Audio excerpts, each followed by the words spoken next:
ፊልምና እንትጅምር ኣብ ኣፍጋኒስታን ሓደ ናይ ኢንጂነሪንግ ጋንታ ነተሰናኺሉ ዝነበረ ናይ መኻይን ምስሊ ንምጽጋን ይጓዓዙ ኣለዉ። እቲ መሃንዲስ ካብቲ መኪና ወሪዱ ነዚ ኩሉ ዕግርግር ዝፈጠረ መን እዩ እናበለ ይዛረብ። እቲ ናይቲ ጋንታ መራሒ ድማ ንቕድሚት እናመጸ ንሱ ከም ዝኾነ ይኣምን። ሽዑ ንሽዑ እቶም ክልተ ሰባት ኣሕዋት ምዃኖም ይፈልጡ። ካብኡ እቲ ዓብዪ ሓዉ ነቲ ንእሽተይ ሓዉ ብዛዕባ ናይ ፊዚክስ ፍልጠት ከምህሮ ይጅምር። ሓይሊ ክመውት ወይ ክውለደ ይኽእልን ስለዚ ድማ ናብ ገለ ቦታ ክኸይድ ከም ዘለዎ ይገልጽ። ነቲ መኻይን ብመዕበስ ፈሳሲ ስለ ዝመልኦም ከዓ እቲ ሙቐት ዝወጸሉ መንገዲ ስለ ዝተዓጸወ እዩ እቲ ራድያተር ክፍንጅር ዝገበሮ። እቲ ዓብዪ ሓዉ እናቐጸለ እዚ ናትካ ብልሒ ዝመልኦ ሓሳብ ምዃኑ ፈሊጠ ነይረ እየ ኢሉ ብቐልዲ ንሓዉ ይነግሮ። እቲ ንእሽተይ ሓዉ ግና ብትንፋስ እናውፅአ እቲ ዝገብሮ ዘሎ ስራሕ ክገብሮ ዝደሊ ነገር ከም ዘይኮነ ይምልሰሉ። ሕልሞም ኩሉ ግዜ ናይ ሬንጀር መምረፂ ፕሮግራም ንምእታው እዩ ነይሩ። እቲ ብኢዶም ተስፋይ ትቑረጽ ዝብል ስእሊ እውን ንሓዉ የርእዮ። እቲ ዓብዪ ሓዉ ግና ሕጂ ከም ዝኣረገን እቲ መደብ ከዓ ኣዝዩ ከቢድ ከም ዝኾነ ብምጥቃስ ክቕልደሉ ይጅምር። እቲ ሕልሚ እሱ ደቂ 18 ዓመት እንከለዉ ዝኣተውዎ ቃል እዩ ነይሩ። ይኹን እምበር እቲ ንእሽተይ ሓዉ ናይ ሬንጀር ማዕርግ ምስ ተዓደሉ ክስምዖም ዝነበሩ ሓበን ሕዚ ናብ ኣእምሮኡ ይመጽእ። ድሕሪ ብዙሕ ጻዕሪ ኣብ መወዳእታ ከዓ ንሓዉ የእምኖ። ግን ድማ ድሕሪ ዝተወሰኑ ደቂቕ ታሊባን ሓያል መጥቃዕቲ ይኸፍት። ኣብቲ ዝነበረ ብርቱዕ ተኽሲ ድማ ዳርጋ ኩሎም ወታደራት ይቕተሉ። እቲ ንእሽተይ ሓዉ ብርኩ ተጎዲኡ ስለ ዝነበረ እናተጎተተ ናብቲ ዓብዪ ሓዉ ገጽ ይኸይድ።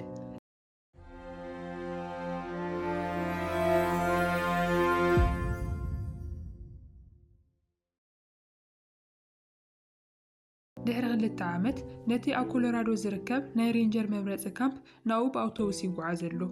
እቶም ሓለፍቲ ነቶም ሕፅያት ኩሉ ናይ ውልቀ ንብረቶም ንኸረክቡ ይእዝዝዎም።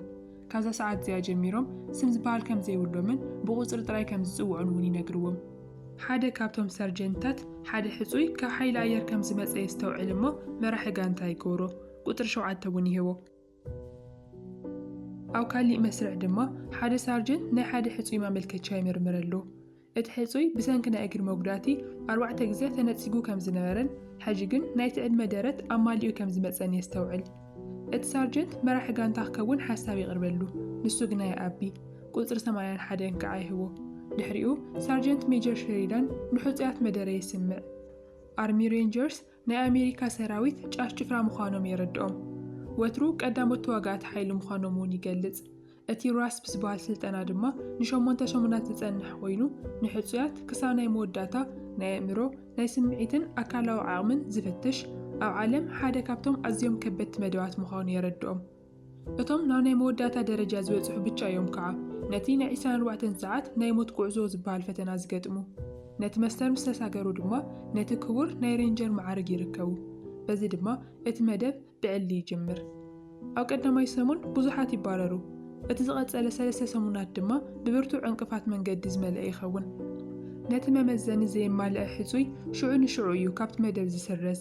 ሕጂ 4 ሰሙን ብቻ ተሪፍዎም ኣሎ። ኣብ ሓደ ላሕ ዘበሎም ጉዕዞ ቁፅሪ 15 ናብዚ ከተማ ኣቲና ከም ኤርያ 51 ዝኣመሰሉ ምስጢራት ክንፈልጥ ኢና ይብል። ካልኦት ግን ይላገጽሉ። ብኻሊእ ገጽ ድማ ቁፅሪ 81 ካብቲ ጉጅለ ወፂኡ ብስቕታ ብቻ ዙረቱ ይውድእ። ገለ ሕፁያት ቀስ እንደበል ንዓና እኮ ሕማቕ ተምስለና ኣለኻ ይብልዎ። ሓደ ሰሙን ሓሊፉ ኣብ ናይ ተኽሲ ስልጠና ሓደ ሰርጀንት ክንደይ ካባኹም ኢኹም ናይ ብሓቂ ውግእ ዝተዋፈርኩም ኢሉ ይሓትት። ሽዑ ሓደ ሕፁይ ክምልስ ክፍትን እንከሎ እቲ ሳርጀንት የቋርጾ እሞ ብዛዕባ ናይ ውግእ ተልእኮ እየ ዝሓተኩም ዘለኹ እምበር ብዛዕባ ቆልዑ ስልጠና ኣይኮነን ብምባል የላግጸሉ። እቲ ሳርጀንት ናብ ቁፅሪ 81 ይጥምት። 81 ድማ ዴዝ ማውንቴን ዲቪዥን ስፓርታንስ ብምባል እቲ ዝነበረሉ ክፍሊ ስም ይዛረብ። ኣብቲ ሰዓት ኩሎም ብድንጋጸ ይጥምትዎ። ጸኒሖም ከዓ ኣብቲ ናይ ምሳሕ ግዜ ቁፅሪ 44 ቁፅሪ 81 ኣብ ኣፍጋኒስታን መኻይን እናጸገነ እንከሎ ታሊባን ከመይ ገይሮም ኩሉ ነቲ ጋንታ ከም ዘጥፍእዎ ይዕልል። ቁፅሪ 6 ወሲኹ 81 እኮ ሲልቨር ስታር ወይ ከዓ ናይ ጅግነት ሜዳልያ ተቐቢሉ እዩ እናበለ ንኩሎም ይነግሮም። ብኻሊእ ገጽ ከዓ ኣብ ናይ ናሳ ቴሌቪዥን ካብ ፀሓይ ስርዓት ወፃኢ ዝኾነ ዝመጽእ ነገር ከም ዘሎን ናብ መሬት ይቐርብ እውን ከም ዘሎ ይገልጽ። ቁፅሪ 15 ቁፅሪ 81 ሲልቨር ስታር ብምርካቡ ከኣምን ኣይከኣልን። 44 ድማ ንሓዉ 10 ማይላት ተሸኪምዎ ናብቲ ካምፕ ዘምጽኦን በይኑ ዝተረፈ ሰብ ንሱ እዩ ይብል። 15 ናብ 81 እናጠመተ እቲ ታሪክ ሓቂ ድዩ ኢሉ ይሓቶ ግን ድማ ሓደ ሳርጀንት እናተዘራረቡ ይረኽቦም እሞ ኣብዚ ምዝራብ ክልክል እዩ ኢሉ ዘኪሩ ከም መቕጻዕቲ ከዓ ተወሳኺ ናብ ሓደ እምባ ንኽድይቡ ይእዝዞም ኣብ ሻድሻይ ሰሙን እቶም ሕጹያት ብኸቢድ ናይ ገመድ ደይብን ናይ ተኽሲ ስልጠናን ይሓልፉ ብዙሓት ከዓ ይሰናበቱ ኣብቲ ሰዓት እቲ 81 ብሕማቕ ሕልሚ እናተሳቐየ ይሓድር ሽዑ እቲ ሳርጀንት ሃንደበት ናብቲ ክፍሊ ኣትዩ ናይ መወዳእታ ሰሙን ከም ዝተጀመረ ብምእዋጅ ኩሉ ሰብ ንኽትስእ ይእዝዝ ኣብቲ ዝቕፅል ሰዓት እቶም ሕጽያት ከቢድ ነገር ተሸኪሞም ኣብ ውሽጢ ማይ መሐመሲ ንኽጓዓዙ እዩ ነይሩ ፈተና 81 ከዓ ኣብ ትሕቲ ማይ ኮይኑ እናተቓለሰ እንከሎ ብዛዕባ ንእሽተይ ሓወ ይሓስብ ኣብቲ ሰዓት እቲ ቁፅሪ 81 ወታደር ማለት እቲ ኣብ ኣፍጋኒስታን ዓብዪ ሓው ዝነበረ ከም ዝኾነ ንፈልጥ እቲ ናይ ሓው ዝኽሪ ንቕድሚት ንኽስጉም ሓይሊ ይኾኖ ወላ እኳ እንተነበረ ኣብ መወዳእታ ግና ውንኡ ስሒቱ ናብቲ ማይ ይጠልቕ ቁፅሪ 7 ከዓ የውፅኦ ሸሪዳን እዚ ክርኢ እንከሎ ንሳርጀንት ቶረስ ይጽውዖ እሞ 81 ሓደጋ ክኸውን ስለ ዝኽእል ከዘራርቦ ከም ዝደሊ ይነግሮ 81 ከዓ ኣብቲ መጸበዪ ክፍሊ እንከሎ እቲ ቅድሚ ወርሒ ዝተረኣየ ናብ ምድሪ ዝመጽእ ዘሎ ነገር ሕዚ ክበታተን ከም ዝጀመረ ዝገልጽ ዜና ይሰምዕ ቁሩ ጸኒሑ 81 ናብ ውሽጢ ይጽዋዕ ሸሪዳን ካብቲ መደብ ክሰናበት ከም ዘለዎ ብግልጽ ይነግሮ 81 ግን ኣብ ዝኾነ ፈተና እኮ ይወደቕኩን ከመይ ለይባረር እናበለ ይከራኸሮም ቶረስ ንሳቶም ብዛዕባ ኣካላዊ ሓይሉ ዘይኮነስ ብዛዕባ ተውሽጡ እምርኡ ዝካየድ ዘሎ ጸገም ከም ዝጭነቕሉ ይገልጸሉ 81 ጽቡቕ ድቃስ ከም ዘይብሉ ምስ ካልኦት ሕጹያት ከም ዘይቀራረብ ከምኡውን መራሒ ጋንታ ንኽከውን ዝተዋህቦ ዕድል እኳ ይነጽጎ ከም ዝነበረ ይዘክሮ እዚ ድማ ናይ ዝተረጋግዐ ሕጹይ ባህሪ ከም ዘይኮነ ይገልጸሉ ሸሪዳን ወሲኹ እቲ 81 ዘሕለፎ ሓደጋ ንዝኾነ ሰብ ክጾሮ ከቢድ ከም ዝኾነ ይዛረብ መብዛሕትኦም ሰባት ኣብ ከምዚ ዓይነት ኩነታት ዕረፍቲ ወሲዶም ናይ ኣእምሮ ሓገዝ ክወስዱ እዩ ነይሩዎም ይብል ንሱ ግን ካብ ሰራዊት ምስ ተሰናበተ በታ ዝወፀላ ንግሆ እዩ ናብቲ መደብ ዝኣተወ 81 ብስቕታ ነቲ መስመር ጥራይ ክሰግሮ እየ ዝደሊ ኢሉ ይምልስ ሸሪዳን ንቁፅሪ 81 ንሱን ቶረስን ተስፋ ዝግበረሉ ሕጹይ ምዃኑ እኮ ይኣምኑ ከም ዝኾኑ ይነግርዎ ግን ድማ ሕዚ ካብቲ መደብ እንተወፂኡ መሊሱ ክመጽእ ከም ዘይፍቀደሉ የጠንቅቕዎ ብድሕሪኡ ባዕሉ ብፍቓዱ ንኽለቅቕ ከዓ ወረቐት ኣብ ቅድሚቱ የቐምጥሉ ሸሪዳን ንስኻ መሃንዲስ ኢኻ ዝኾነ ሓያል ማሽን እኳ ደረት ኣለዎ ንስኻ ድማ ናብቲ ደረትካ በፂሕካ ኢኻ ይብሎ 81 ግን ሕዙን ተስፋ ክቆርፅ ኣይደለየን ኣብ መወዳእታ 81 ሓዊሱ ውሑዳት ሕጹያት ብቻ ናብቲ ናይ መወዳእታ ዙር ይበጽሑ ቶረስ እቲ ናይ መወዳእታ ተልእኾኦም ብዝርዝር ይገልጽ ኣሎ ንሱ እውን ሓንቲ ምስጢራዊት ነፋሪት ኣብ ናይ ጸላእ መሬት ወዲቓላ ናይቶም ሬንጀርስ ዕላማ ድማ ነታ ነፋሪት ረኺቦም ካብ ኢድ ጸላእ ቅድሚ ምውዳቓ ከጥፍእዋ እዩ ክልተ ሄሊኮፕተራት ኣብቲ ናይ ጸላእ መሬት ከወርድኦም እየን ካብኡ ብጎቦታት ኣቢሎም ናብታ ዝወደቐት ነፋሪት ከየጽሑ ኣለዎም ቀጺሉ ድማ ነቲ ኣብቲ ዓዲ ተታሒዙ ዘሎ ፓይለት እውን ከድሕንዎ ይግባእ እቲ ዝገየለ ነገር ከዓ እተን ዝተሃብኦም ጠመንጃታት ናይ ሓሶት ሽጉጥ እየን ዝትኩሳ እዚ ማለት እቶም መምሃራኖም ኣብ ዝኾነ ግዜ ከጥቅዕዎም ይኽእሉ እዮም ማለት እዩ ካብኡ እቲ ዝተፈጠረ ነገር ጸብጻብ ንምቕባል ከዓ ሓንቲ መራኸቢት ሬድዮ ትወሃቦም ቶረስ ቀጺሉ ቁፅሪ 81 ናይቲ ጋንታ መራሒ ክኸውን ይእዝዝ ቁፅሪ 15 ድማ እናተላገጸ ጽቡቕ እዩ እቲ መስመር መወዳእታ ዝብል ሰብኣይ መራሒና ይብል ቶረስ ነቲ ፓይለት ኣድሒኖም ናብቲ ካምፕ ተመሊሶም ነቲ መስመር ንምስጋር 24 ሰዓት ጥራሕ ከም ዘለዎም ይዘኻኽሮም ኣብቲ ናይ ሓሶት መጥቃዕቲ እንተተታሒዞም እቲ ተልእኾ ከም ዝፈሸለ ይቝጸር ኣሎ ሸሪዳን ድማ ነቲ መስመር እንተሰጊርኩምዎ ከዓ እቲ ናይ ሬንጀር መዓረግኩም ክትረኽቡ ኢኹም ይብሎም እዚ ናይ ሞት ጉዕዞ ብዕሊ ይጅምር እተን ሄሊኮፕተራት ድማ ነቶም ጋንታ ብምሉኦም ሒዘን ከይደን ኣብ ልዕሊ ሓደ እምባ የውርድኦም እታ ጋንታ ተኣኪባ ናብቲ ዱር ተምርሕ ቁፅሪ 57 ነቲ ካርታ ጽኒዑ እቲ ዒላምኦም 20 ኪሎ ሜትር ርሑቕ ከም ዘሎ ይገልጽ 81 ከዓ ሰዓቱ ኣብ 24 ሰዓት ይገብራ እሞ ዝኾነ ሕቶ እንተሃልዩ ይሓትት ኩሉ ሰብ ሱቕ ይብል እዚ ማለት ምንም ሕቶ ይብሎምን ድሕሪኡ ቁፅሪ 7 ተስቲዩ ኩላትና ኣብ ዘለናሉ ምኽንያት ንዕላማ እዩ ብሓባር ነቲ መዓርግ ንምርካብ ከዓ እዩ ይብል 81 ንቁፅሪ 7 ብምስጋና ርእሱ ይነቕንቕ እሞ ጉዕዞኦም ይቕጽሉ ነቲ ነዊሕ እምባ ደይቦም ኣብ ላዕሊ ይበጽሑ ቀስ እናበለ ከዓ ይመሲ ቁፅሪ 111 በቲ ሬድዮ ገይሩ ጸብጻብ ይሰድድ 7 ድማ ቁሩ ንኸዕርፉ ሓሳብ ይቐርብ ቁፅሪ 7 እቶም መምሃራን ኣብ ጥቓት ሩባት ሓቢኦም ክጽበይዎም ስለ ዝኽእሉ ቁሩ ክዕርፉ ከም ዘለዎም ይመኽሮም። 81 እውን ተስማሚዑ ን20 ደቂቓ ብቻ ንኽዕርፉ ይፈቕደሎም። ካልኦት እናደቀሱን ከለዉ 81 ኮፍ ኢሉ ይሕልዎም። ኣብቲ ሰዓት 7 ናይ ውልቀ ሕቶ ክሓቶ ዝኽእል እንድሕር ኮይኑ ሓቶ ከለኳ 81 ኖኖ እናበለ ይንጽጎ ነይሩ።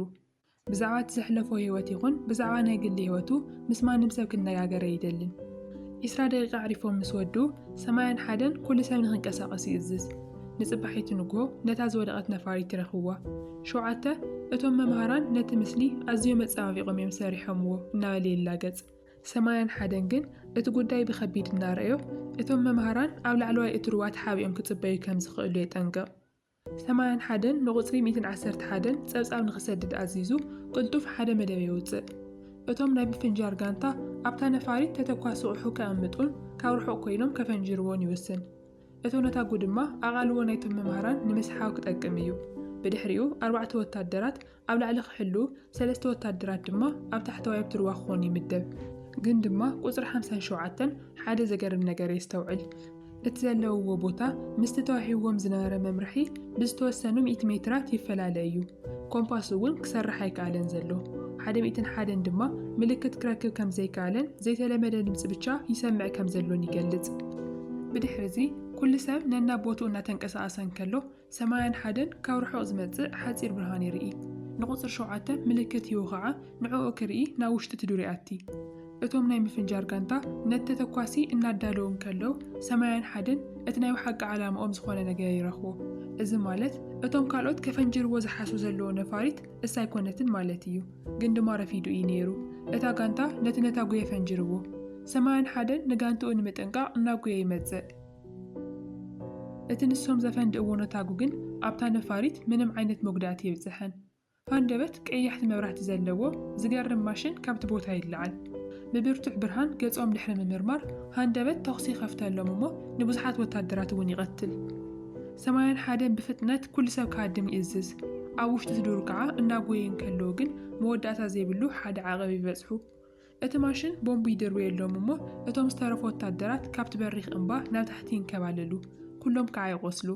ንሓጽር ግዜ 81 ብዛዕባ ኣፍጋኒስታን ይዝክር እሞ ግን ድማ ተረጋጊዑ ከዓ ናብ ተህዝ ዘለዎ ኩነታት ይቕልብ። ቁጽሪ 57 ብናይ ኦም ጨንፈር ተወጊዩ ስለ ዝነበረ ክሕግዞ ይጎይ። 109 ከዓ በቲ መጉዳእቲ ርእዩ ይፈርሕ። 81 ግን ንኽረጋጋዕ ይነግሮ።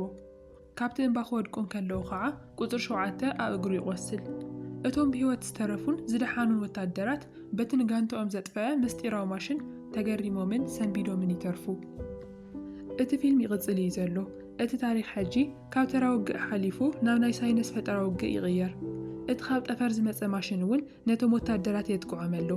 81 ነቶም ዝተረፉ ወታደራት ሒዙ ከድሕኖም ይኽእል ዶ ይኸውን? ናይዚ ሕቶ መልሲ ንምርካብ እዚ ቪድዮ ክሳብ መወዳእታ ርእይዎ። ቅድሚኡ ግና ነዚ ቪድዮ ትርእዩ ዘለኹም ግን ድማ ሳብስክራይብ ዘይገበርኩም ሰባት እንድሕር ሃሊኹም ሕዚ ሳብስክራይብ ብምግባር ቤተሰብና ክትኮኑ ብትሕትና ክሓተኩም ይደሊ። ንዓኹም ናይ 5 ሰከንድ ስራሕ ንዓና ዓብዪ ሓገዝ እሞ ሳብስክራይብ ብምግባር እተባብዑና ኢኹም። እቲ ፊልም ይቕጽል። 81 ካብታ ናይ ምፍንጃር ጋንታ ዝደሓነ ሰብ እንተሉ ይሓትት። ግን ድማ ኩሎም ከም ዝሞቱ ይነግርዎ። 81 ነታ ሬድዮ ንምእላሽ ናብቲ ዝተቓጸለ ፍርስራስ ይኸይድ። ተጠንቂቑ እናተንቀሳቐሰ እንከሎ ከዓ ቁጽሪ 111 ሞይቲ ይረኽቦ። እቲ ሬድዮ እውን ሙሉእ ብሙሉእ ዓንዩ እዩ ዘሎ። ኣብቲ ሰዓት እቲ ማሽን ንኻሊእ ሓደ ወታደር ክቐትል ከሎ ይሪኦ። ቁጽሪ 57 እውን በቲ ዝበጽሖ መጉዳእቲ ይዓርፍ። 81 ቀስ ኢሉ ይምለስ እሞ እቲ ማሽን ኣሰሮም ተኸቲሉ ክመጽእ ስለ ዝኽእል ክንቀሳቐሱ ከም ዘለዎም ይነግሮም። ሓደ ገመድ ካብቲ ገደል ኣውሪዶም ከዓ በብሓደ ክወርዱ ይጅምሩ።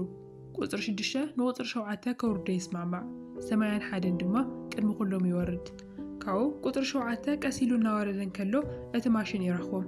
ተኽሲ ስለ ዝኸፈተሎም ከዓ ንቁጽሪ 6 ይቐትሎ እሞ 7 ናብ ታሕቲ ይወድቕ።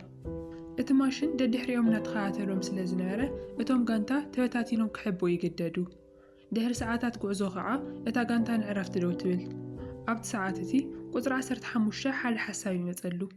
እቲ ማሽን ኣዝዩ ዝረቐቐ ስለ ዝኾነ ምናልባት ናይ ኣሜሪካ ወታደራዊ ምርምር ምስጢራዊ ፈተና ክኸውን ከም ዝኽእል ይገልጽ። 44 ግና መከላኸሊ ሚኒስተር ንናይ ባዕሉ ወታደራት ከምዚ ይገብርን እዩ ብምባል ነቲ ናይ ተንኮል ሓሳቡ ይነጽጎ። 15 ግን ሕዚ እውን የተሓጠሉን ዘሎ። ስለምንታይ ዳ ቀጥታ ናብቲ ማሽን ዘለዎ ቦታ ተላኢኽና ኢሉ ይሓትት። ሽዑ 81 እቲ ናይ ወሓቂ ዝወደቐት ነፋሪት ዝተርኣየትሉ ቦታ ካብቲ ዝተዋሃቦ መምርሒ ወጻኢ ከም ዝነበረ ይገልጽ።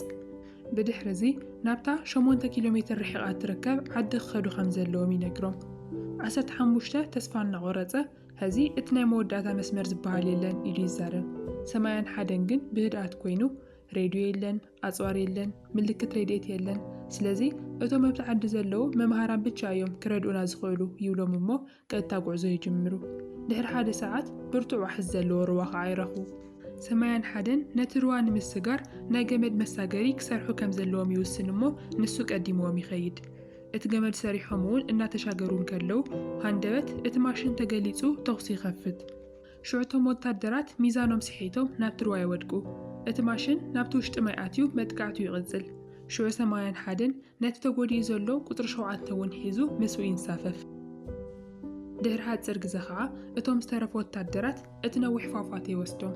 ኣብ ትሕቲ ማይ እንከለዉ 81 ሕዚ እውን ንቁፅሪ 7 ኣጽኒዑ ይሕዞ። ድሕሪ ዝተወሰነ ደቂቕ ካልኦት ወታደራት ካብቲ ማይ የውፅዎም። 44 ንቁፅሪ 60 ብህይወት ምስ ረኸቦ ብጣዕሚ ይስንብድ። ንሳቶም ሞይቱ ኢሎም እዮም ገሚቶም ነይሮም። ሱሳ ግና እቲ ማሽን መጀመርያ ከጥቅዖም እንከሎ ናብቲ ዋሕዚ ማይ ከም ዝተደርበይን ናብቲ ዓዲ ገጽ እናኸደ እንከሎ ከዓ ነታ ጋንታ ከም ዝረኣያ የረድእ። ኣብቲ ሰዓት ሃንደበት ናይ ኣዕዋፍ ጫውጫው ብርሑቕ ይስማዕ እሞ 81 ኩሉ ሰብ ክንቀሳቐስ ከም ዘለዎ ይነግር። ነቲ ከበድቲ ጎቦታት ሰጊሮም ከዓ ናብቲ ማእኸል ዱር ይኣቱ። 81 እቶም መምሃራኖም ዝቐመጥዎ ናይ ረድኤት ምልክት የስተውዕል። ግን ድማ ናብቲ ዓዲ ምስ በጽሑ እቲ ዓዲ ሙሉእ ብሙሉእ ነዲዳ ይረኽብዋ። ተተኳሲ ቑሑን ፍርስራስን ኣብ ኩሉ ቦታ ተበታቲኑሉ።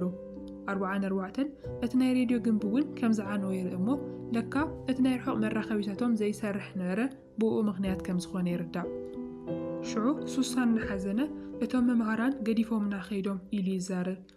44 ግን ኣይከዶም ብምባል ብህድኣት ትምልሰሉ። ክሳብ 6500 ሜትር ከም ዝደየውን 8 ኪሎ ሜትር ንምዕራብ ከም ዝሰገሙን ትገልጽ። እቲ ማሽን መጀመርያ ነቲ ካምፕ ከም ዝወቕዐ ድሕሪኡ ከዓ ናብቲ ሩባ ከም ዝኸደ ትናገር። እዚ ማለት ካብቲ እምባ ይወሪዱ ዘሎ ማለት እዩ። ሱሳ ድማ ብዛዕባ እቲ ኣቐዲሞም ዝሰምዕዎ ናይ ኣስትሮይድ ብምጥቃት እቲ ማሽን ምስኡ ርክብ ክህልዎ ከም ዝኽእል ይዛረብ። ኣብ መንጎ ዝንከለዉ ኣጋጣሚ ሓደ ትንፋስ ይሰምዑ እሞ ካብቶም መምሃራኖም ብህይወት ይረኽብዎ። ግን ድማ ብዙሕ ከይጸንሐ ከዓ ንሱ እውን ይመውት። 81 ነታ ናይ ወታደራት መኪና ንኸንቀሳቕስዋ ይእዝዞም። 15 ግን እናተናደደ ንሕና እኮ ከማኻ ኣይኮናን ሰባት ኢና ክንሓዝን ከዓ ግዜ የድልየና እዩ ብምባል ይቃወም። ንሓው ተሸኪሙ ዘምፀ ናይ ሜዳልያ ተሸካሚ ምዃኑ እናጠቐሰ ከዓ ከላግጸሉ ይፍትን። 81 ግን ተናዲዱ ብቁጣ ይምልስ። ንሓው ተሸኪሙ ኣብቲ ካምፕ ከም ዘየብጽሖ ይገልጽ። ካብቲ ኬላ 100 ያርድ ርሕቐት ተሪፍዎ እንከሎ ውንኡ ከም ዝሰሓተን ኣብ ሆስፒታል ምስ ነቕሐ ድማ ሓው ከም ዝሞተ ከም ዝፈለጠን ይነግሮም። ኣብ ናይ ሓወይ ሞት መዓልቲ ኣብ ህይወተይ እታ ከባድ መዓልቲ ሜዳልያ ሸሊሞምኒ ይብሎም። ሕጂ ግን ብዛዕባኡ ዘይኮነስ ንቁፅሪ 7 ናብ ውሕስ ቦታ ንምብጻሕ ንሰራዊት ንምጥንቃቕን ክንቀሳቐሱ ከም ዘለዎም ይነግሮም። በዚ ምስ ተረዳድኡ ነታ መኪና ክበግስዋ ይፍትኑ። ግን ድማ ሞተራ ምስራሕ ይኣቢ። እታ መኪና ንጎኒ ተጋዲማ ስለ ዝነበረት ናይ ነዳዲ መትሓዚኣ ነቒጹ ክኸውን ከም ዝኽእል 81 ይገልጽ። 15 ቀደም መካኒክ ስለ ዝነበረ ከመይ ገይሩ ከም ዝጽግን ይፈልጥ እዩ። ብኡ ንብኡ ከዓ እታ መኪና ትብገስ። ግን ብዙሕ ከይጸንሑ እቲ ማሽን ተገሊጹ ቦምብታት ይድርብየላ። ሱሳ ኣብታ መኪና ጥይት ከም ዘየለ ይናገር። ሽዑ 15 ናይ 81 ትእዛዝ ብምጥሓስ ጥይት ከምጽእ ይጎይ። ነቲ ጥይት ሒዙ እናተመለሰ እንከሎ ከዓ ይውቃዕ። 44 ነታ መኪና ብሓይሊ እናዘወረት ክተምልጥ ትፍትን። ነቲ ጥይት ጽዒኖም ናብቲ ማሽን ክትኩሱ ይጅምሩ። ግን ድማ ክንደይ እኳ እንተተኮሱሉ ምንም መጉዳእቲ የብጽሑሉን። እቲ ማሽን እውን ናብኣቶም ምጽጋዕ ገዲፉ ብዙሕ ቦምብታት ይድርብየሎም። 44 ሕዝውን ተስፋ ከይቆረጸት ነታ መኪና ናብ መንጎ ትድር እናዘወረት ክተምልጥ ትቃለስ። ኣብቲ ሰዓት እቲ ማሽን ብድሕሪኦም ከም ዘየለ ምስ ረኣዩ ቁሩ ይትንፍሱ። ግን ድማ እቲ ማሽን ንሓፅር ግዜ ስለ ዝጠፍኦም ተንፈሱ መሲልዎም ነይሩ እምበር እቲ ማሽን ኣብ ላዕሊ እቲ እምባ ኮይኑ ይጽበዮም እዩ ዘሎ። ንሶም ከይረኣይዎ ሃንደበት ናብ ታሕቲ ተደርብዩ ከዓ መጥቃዕቱ ይቕጽል። 109 ዕላምኡ ሒዙ ናብቲ ማሽን ክትኩስ እናፈተነ እንከሎ ኢዱ ይስእን። ሰማያን ሓደን ከዓ ተስፋ ብምቑራጽ ናብታ ኣኻውሕ ይትኩስ እሞ እቶም እምንታት እናፈረሱ ነቲ ማሽን ይቐብርዎ። 44 ነታ መኪና ደው ንኽተብላ ዋላ እኳ እንተነገራ ንሳ ግና ሞይታ ከም ዝነበረት ይርኢ።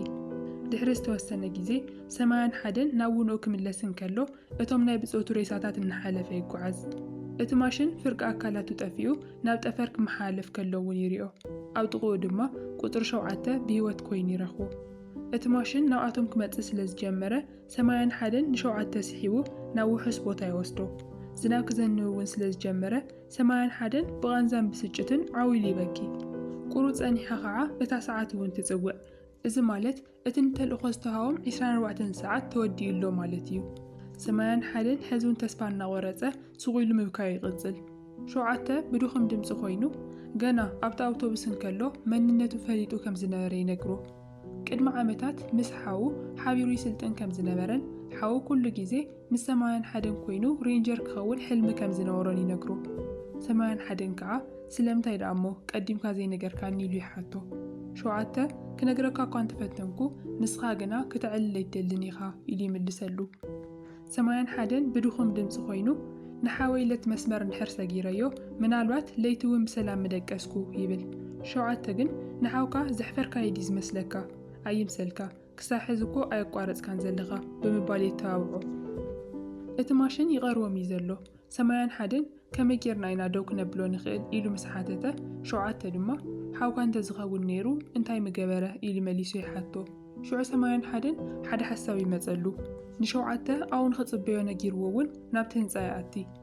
ብዙሓት ተተኮስቲ ኣቑሑ ኣኪቡ ከዓ ነቲ ዓብዪ ናይ እምኒ መጥሓኒ ማሽን የልዕሎ። ብኻሊእ ገጽ ድማ እቲ ማሽን ናብ 7 ቀሪቡ ከጥቅዖ እናተዳለወ እንከሎ ሰማያን ሓደን ትኹረቱ ንምስሓብ ኢሉ ዓብዪ ድምፂ ይፈጥር። እቲ ማሽን ገጹ ናብቲ ህንጻ ይምለስ። ሰማያን ሓደን ድማ ዘቐመጠ ተተኳሲ ምስ ፈንጀረ ብሓደ ቡልዶዘር ገይሩ ነቲ ማሽን ምስቲ እምባ የጣብቆ። እቲ ናይ መጥሓኒ ማሽን እናሰርሐ እንከሎ እምንታት ከዓ ይፈርስ እሞ እቲ መተንፈሲ ናይቲ ማሽን ይዕጾ። እቲ ማሽን ይውዒ ስለ ዝነበረ ናይ መወዳእታ ዓቕሙ ይበጽሕ። ድሓር ሰማያን ሓደን እቲ ማሽን ቅድሚ ምፍንጃሩ ንእሽተይ ደቂቓታት ምስ ተረፎ ካብቲ ቡልዶዘር ይዘልል። ሽዑ እቲ ዘሳዶም ዝነበረ ማሽን እውን ንኣናእሽተይ ነገራት ተፈንዲኡ ይተርፍ። ንጽባሒቲ ንግሆ ሰማያን ሓደን ን7 ቁፅሪ ተሸኪሙ ኩሉ እቲ ጉዕዞ ብምሕላፍ ናብቲ ካምፕ ይበጽሕ እሞ ነቲ ናይ መወዳእታ መስመር እውን ይሰግሮ። ሸሪዳን ቶረስን ብድንጋጸ ይጥምትዎ። ሰማያን ሓደን እቲ ዝዓነወ ማሽን ብሄሊኮፕተር ተሸኪሙ ክውሰድ ይርኢ። ሸሪዳን መጺኡ ንስኻ ጥራ ዲኻ ተሪፍካ ኢሉ ይሓቶ። ሰማያን ሓደን ከዓ ርእሱ ይነቕንቕ። ሸሪዳን ቅልጡፍ ረዲት ብዘይምልኣኾም ይቅርታ ይሓትት። እቲ ማሽን መብዛሕትኦም ካምፕታት ከም ዘዕነዎምን እዚ ሕጂ ዘለዎ ብቻ ተሪፉ ከም ዘሎን ይገልጸሉ። ሰማያን ሓደን እቲ ማሽን ሓደ ብቻ ይመሲልዎ ነይሩ። ክንደይ ድዮም ዳ ዘለው ኢሉ ምስ ሓተተ ሸሪዳን ኣብ ኩሉ ቦታ ኣለዉ እዮም ብምባል ብሓዘን ይምልስ። እቲ ዜና ከም ዘረጋገጾ እንድሕር ኮይኑ እቲ ካብ ህዋ ዝመጸ ኣስትሮይድ ናብ ብዙሓት ክፍልታት ተመቓቒሉ ኣብ መላእ ዓለም ወዲቑሎ። ነፍሲ ወከፍ ክፋል ድማ ናብ ቀታሊ ማሽን ተቐይሩ ንሲቪላትን ወተሃደራትን የጥቅዐሎ። ኩሎም መንግስታት ዓለም ድማ ብሓባር ኮይኖም ንመሬት ንምክልኻል ኦፐሬሽን ግሎባል ሺልድ ዝተባሃለ ስርሒት ይጅምሩ። ሸሪዳን ሰማያን ሓደን ብዘይ ዝኾነ ኣጽዋር ከመይ ገይሩ ነቲ ማሽን ከም ዘጥፍኦ ይሓቶ። ሰማያን ሓደን ድማ ርግዕ እናበለ ነፍሲ ወከፍ ማሽን ናይ ባዕሉ ደረት ኣለዎ ዝብል ናይ ሸሪዳን ናይ ባዕሉ ቃላት እናጠቐሰ ይምልሰሉ። እቲ መተንፈሲኡ ብምዕጻው ምሉእ ስርዓቱ ከም ዝፈሽል የረድኦ። ሸሪዳን እዚ ሓበሬታ እዚ ናይ ብዙሓት ህይወት ከድሕን ከም ዝኽእል ይነግሮ። ድሕሪኡ ድማ ሰማያን ሓደን ሓለቑኡ ቅድሚ ሕጂ ብዛዕባኡ ዝበሎ ነገር ሓቂ ከም ዝነበረ ይኣምን። ምክንያቱ ሕዚ ይድልው ኮይኑ እምበር ቅድሚ ሕዚ ድልው ከም ዘይነበረ ንባዕሉ እውን ግልፂ ይኾነሉ። ሸሪዳን ግና ሕዚ ኸድልው ዲኻ ኢሉ ንሓተቶ እቲ መዓርግ ይዎ። ቀፂሉ ከዓ ሓውካ እዚ እንተዝርአ ነይሩ ብኣኻ ምትሓበነ ነይሩ ኢሉ ይነግሮ። ብድሕሪ እዚ እቶም ሬንጀርስ ንስራሒት ተዳልዮም እናተጸበዩ እንከለዉ ሰማያን ሓደን ንኽዛረብ ዕድል ይወሃቦ። ንሱ ድማ ክሳብ ክንደየናይ እንተደኸምናን እንተተጎዳእናን እኳ ምንም ተስፋ ክንቆርፅ የብልናን ይብሎም። ብድሕሪ እዚ ኩሎም ናብ ሄሊኮፕተር ይድይቡ። ኣብ መንጎ እቲ በረራ ከዓ እቲ መራሒ ጋንታ ናይቶም ሬንጀርስ ስም ክፀውዕ ይጅምር። ግን ድማ ኣብ ሰማያን ሓደን ምስ በጽሐ እቲ ትክክለኛ ስሙ መን ከም ዝኾነ ከም ዘይፈልጦ ይርዳእ። ምክንያቱ ክሳብ ሕዚ ብቁፅሪ ብቻ እዮም እናተፀዋውዑ ነይሮም። በዚ ከዓ እቲ ፊልም ይዛዘም። ሰማያን ሓደን ስሙን መንነቱን ዳግማ ይረኺቡ ጥራይ ዘይኮነስ መራሒ እቲ ንዓለም ዘድሕን ሰራዊት ኮይኑሎ።